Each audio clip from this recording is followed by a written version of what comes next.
Friends, इस video में हम लोग क्या कवर करने वाले हैं, जो हमारे पीआई के लिए जैसे हमें अकाउंट्स और इकोनॉमिक्स का जो बेसिक इन्फॉर्मेशन चाहिए होगी, सारी बेसिक चीज़ें हम कवर कर लेंगे कि हमारी इतनी तैयारी हो जाए कि पीआई में अगर असेसर हमसे कोई क्वेश्चन पूछता है तो हम उसके जवाब इजीली दे पाएँ। और ये वीडियो मैं कोशिश करूँगा कि छोटी से छोटी बनाऊँ, पर still I will try to cover all the important things. ये वीडियो सभी के लिए एप्लीकेबल होगी, जो अगर इंजीनियर है तो वो भी इसको देख के आसानी से सारी चीज़ें समझ सकता है, और अगर कोई नॉन इंजीनियर है तो उसके लिए तो काफ़ी आसान हो जाएंगी चीज़ें, बस उसके लिए एक रिवीजन टाइप का होगा। तो सबसे पहले हम इस वीडियो में क्या क्या कवर कर लेंगे, अकाउंट्स के सम बेसिक कंसेप्ट हम कवर कर लेंगे, फिर उसके बेसिक टर्म्स हो गए, फिर कुछ प्रिंसिपल्स, फिर अकाउंट्स का बेसिस क्या होता है, कुछ गोल्डन रूल्स कवर करेंगे, फिर types of account and explanation of balance sheet.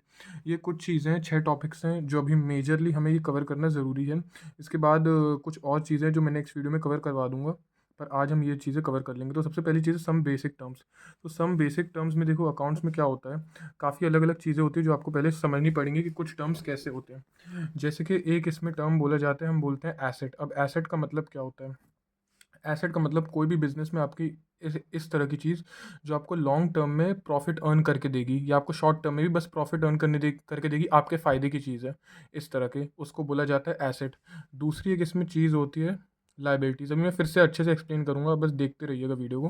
Liabilities क्या होती है? जो भी बिजनेस में हम किसी से अगर उधार लेके रखते हैं, मैंने अगर 1 रुपये का भी किसी से उधार लेके लिया है, या 100 रुपये का मैंने कहीं से भी उधार लिया, दोस्त से, बैंक से, या फिर कुछ गिरवी रख के मैंने कुछ भी उधार लिया, तो उसे हम क्या बोलते हैं? लाइबिलिटी। और लास्ट चीज़ एक और होती है कैपिटल। ये इंपॉर्टेंट चीज़ हो गई पहले तीन, एसेट, लाइबिलिटी और कैपिटल। एसेट मतलब जो भी मुझे चीज़ फ़ायदा करवाएगी बिजनेस में। लाइबिलिटी हो जाती है जो भी मैंने किसी से उधार मांगा हुआ है, और कैपिटल वो पैसा जो मैंने बिजनेस में लगाया हुआ है।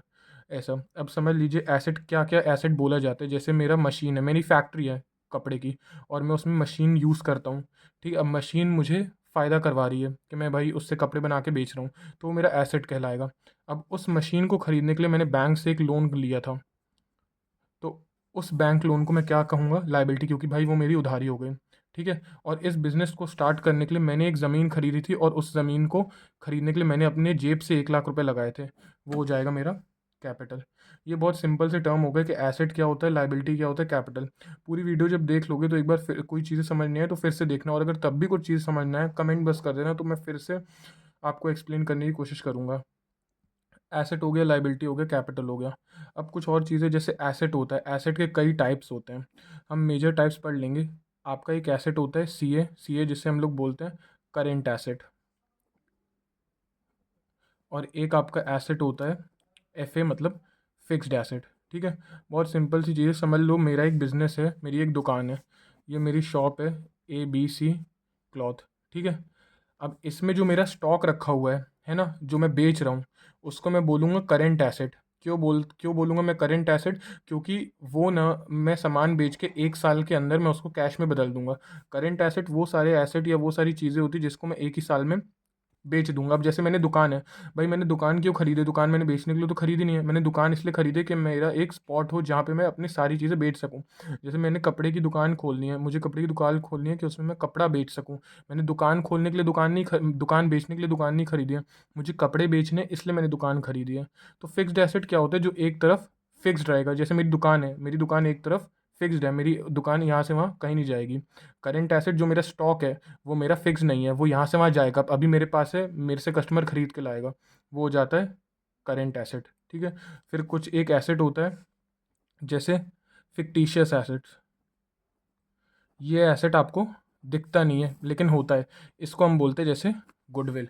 गुडविल का मतलब क्या होता है? जैसे मार्केट में मेरी दुकान को आज 10 साल हो गए हैं, 10 साल से मैं मार्केट में यहाँ पे जमा हुआ हूँ। ठीक है। अब 10 साल में मैंने बहुत नाम करा लिया, सबको पता है भाई मेरी दुकान में माल अच्छा बिकता है। कोई आज नई दुकान खोले और मेरी दुकान है, तो मोस्टली कस्टमर किसके पास आएंगे? मेरे पास, क्योंकि मेरी दुकान पे उनको भरोसा है कि भाई अगर इन कोई गलती भी हो गई, हमने माल अगर वापस भी करना है तो ये वापस भी कर लेंगे, पैसे भी देते थे, एक्सचेंज भी कर लेते, सर्विस भी बेस्ट है। तो इसे हम बोलते हैं गुडविल। ये दिखाई नहीं देता है लेकिन ये एसेट होता है। ये मैंने आपको कुछ एसेट्स कवर कर दी। ऐसे ही सेम हम लाइबिलिटी को भी कवर कर लेते हैं कि हमारी लाइबिलिटीज़ का मीनिंग क्या होता है। लाइबिलिटी मैंने आपको बताया कि लाइबिलिटी का मतलब क्या हो जाता है, जो भी हमने उधारी ले रखी है। तो लाइबिलिटी में दो तरह के कंसेप्ट आ रहे थे, एक CL होता है, वही करेंट लाइबिलिटी, और करेंट लाइबिलिटी के बाद दूसरा आपका होता है NCL, मतलब नॉन करेंट लाइबिलिटी। तो करंट लायबिलिटी क्या होता है, जो आपको 12 महीने या 1 साल से पहले पे करनी रहती है, ठीक है। मैंने समझ लो किसी एक बैंक से लोन लिया और मैंने बोला भाई 6 महीने में मैं आपको पे कर दूंगा, तो वो आपकी करंट लायबिलिटी के अंदर आ जाएगी। और अगर मैंने एक बैंक से लोन लिया और मैंने बोला कि मैं आपको 5 साल के अंदर पे करूंगा, तो वो मेरी नॉन करंट लायबिलिटी में आ जाएगी। करंट लायबिलिटी जो 1 साल से पहले मैं पे कर दूंगा, और नॉन करंट लायबिलिटी जो मैं 1 साल के बाद पे करूंगा। सिंपल सा लॉजिक था। और लास्ट चीज़ क्या बताया था, कैपिटल। जो मैंने बिजनेस में पैसा खुद से, खुद की जेब से इन्वेस्ट किया हुआ है, उसको हम कैपिटल बोलते हैं। ये सारे बेसिक सी चीज़ें थी। यहीं से आपकी एक अकाउंटिंग इक्वेशन निकलती है, वो आपको याद होनी चाहिए। हो सकता है अब ऐसे सर ऐसे तो कोई पूछेगा नहीं कि आपके पीआई में कोई मतलब ऐसे चीज़ पूछे कि अकाउंटिंग इक्वेशन मतलब, बट स्टिल यू आपको पता होना चाहिए। आप कॉन्फिडेंस में रहोगे कि नहीं मुझे ये चीज़ पता है, आपको कुछ और नहीं बने तो आप ये भी बता सकते हो नहीं सर मुझे ये चीज़ पता है, आपके बेनिफिट में रहेगा। Asset is equals to liability plus capital, ये होते हैं आपके अकाउंटिंग इक्वेशन। ये हमने कुछ टर्म्स कवर किए, अब आगे हम टर्म्स कवर करते हैं। फिर हमारा चीज़ आता है, देखिए, revenue. Revenue is equals to cost plus profit. मैं इस फॉर्मूले से आपको सारी चीज़ें एक्सप्लेन कर दूंगा। रेवेन्यू क्या होता है, समझ लीजिए मेरी दुकान है, मैं उसमें बेच रहा हूँ कपड़े। मैं एक साड़ी खरीद के लाया 100 रुपये की, तो वो मेरी क्या हो गई, कॉस्ट। मैंने उसमें अपने 20 रुपये का प्रॉफिट जोड़ा और मैंने कस्टमर को बेची 120 रुपये की, ये मेरा हो गया रेवेन्यू। तो कॉस्ट मतलब क्या होता है, जितने का मुझे पड़ा, जितने का मैं खरीद के लाया। प्रॉफिट क्या हो जाता है, जो मैं उस पर फ़ायदा कमा रहा हूँ। और रेवेन्यू जितने का मैंने बेचा, सेल वैल्यू, ठीक है, जितने का मैंने बेचा उसे हम क्या बोल देंगे, रेवेन्यू। ये हमारे बेसिक से टर्म्स और कवर हो गए। रेवेन्यू का मतलब क्या हो गया, कॉस्ट का मतलब क्या हो गया, प्रॉफिट का मतलब क्या हो गया। फिर इसके बाद अगर मैं कोई आपसे पूछे कि गेन और प्रॉफिट में अंतर क्या होता है, गेन और प्रॉफिट में डिफरेंस क्या है। देखो, प्रॉफिट जो होता है ना, आप अपने बिजनेस एक्टिविटीज़ से कमाते हो, ठीक है। बिजनेस एक्टिविटीज से मैंने मेरे जैसे मेरे इसमें किस चीज़ का बिजनेस है, कपड़े का। मैंने कपड़े बेच के जो भी पैसे कमाए हैं ना, वो मेरा प्रॉफिट हो जाएगा। जैसे यहाँ पे मैंने 100 रुपये का खरीद के 120 में बेचा और 20 कमाए, तो मेरा प्रॉफिट है। लेकिन कल को मैं अपना पुराना स्कूटर बेच दूँ, मैंने अपना पुराना स्कूटर बेचा 1000 रुपये का, तो ये मेरा भाई प्रॉफिट नहीं होगा, क्योंकि बिजनेस एक्टिविटी से नहीं है, किसी और चीज़ से। तो ये मेरा क्या कहलाएगा, गेन कहलाएगा। ये हमारे कुछ बेसिक टर्म्स यहाँ पे और कवर हो गए।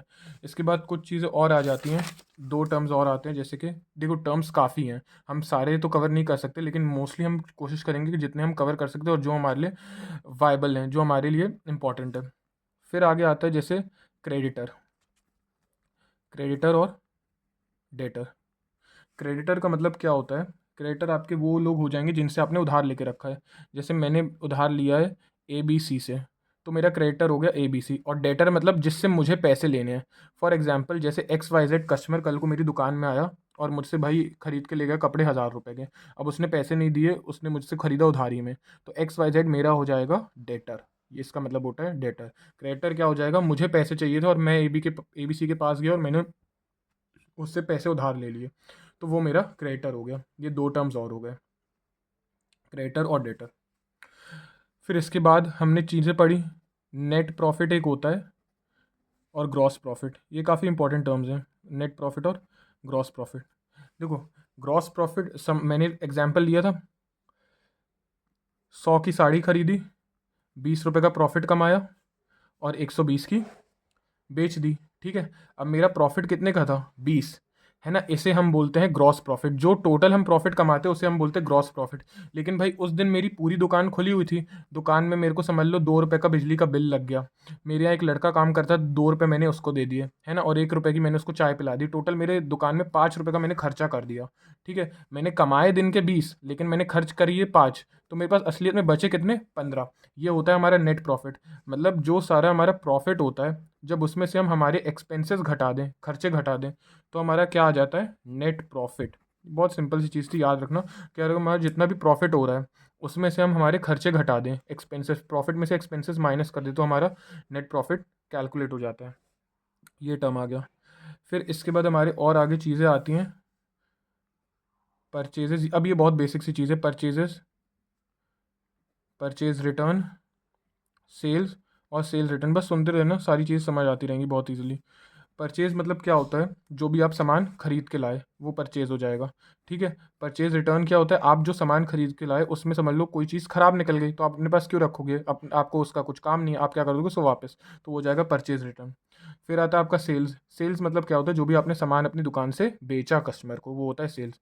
अब जो आपने दुकान सामान कस्टमर को बेचा, कल को कस्टमर को पसंद नहीं आया, कोई इसमें फॉल्ट निकल गया, तो कस्टमर आपको वापस कर जाएगा। ये हो जाता है आपका सेल्स रिटर्न।